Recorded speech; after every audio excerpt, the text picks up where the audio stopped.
Here's an adorable update on my mullein plant that jumped out of my shed and planted itself in here. And if we go over this direction, you can see why I am so against electricity.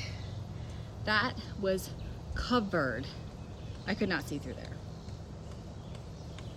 Brian's up there, our neighbor is up there. I can hear him. Oh, he's up there. Anyway, doing bee stuff, I'm assuming, but this all had a trees clear up to there, and then some before it and some after it. You couldn't see through to our neighbors, so that's our property line. Yeah, I mean, this tree right here is on our side, so our property line would just go right through the middle of that. But that's, you know, their right away right. Now, I've got a tree that's literally hanging over this limb. They didn't touch this tree, which we've actually asked them before to kind of trim the side of it because we didn't want it to fall down on our part. But see, this is our responsibility because this pole, anything from this pole to our house is ours. So we, they came in, I don't know, about a week ago and cleared all of this out. They took down at least one fairly sizable tree. And I get it, you don't want it to grow up into the line because you can barely see the line right here.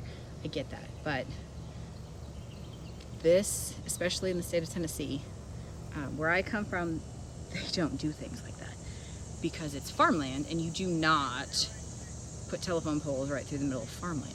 Like, that's not a thing.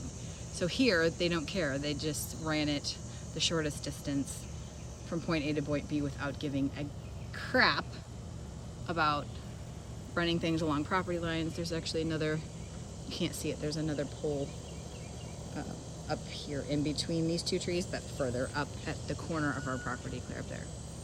So that's what it is. That is one of the main reasons why I don't want electricity on my property, because I don't want them to, quote, have the right to come onto my property to do whatever they want to. Yes, in our place, we will actually keep that pretty low, but it's gonna go right through, like I have one right through the middle of my yard now. It's gonna go through kind of into my yard and not through my yard necessarily, if that makes sense. But just like this one, it's coming into my yard. Yeah, so I would still rather, much rather have solar, but I don't know how to do that right now. So this is what we got. This is what it is at my current house. Unfortunately, this is kind of what it's going to be at the compound for now.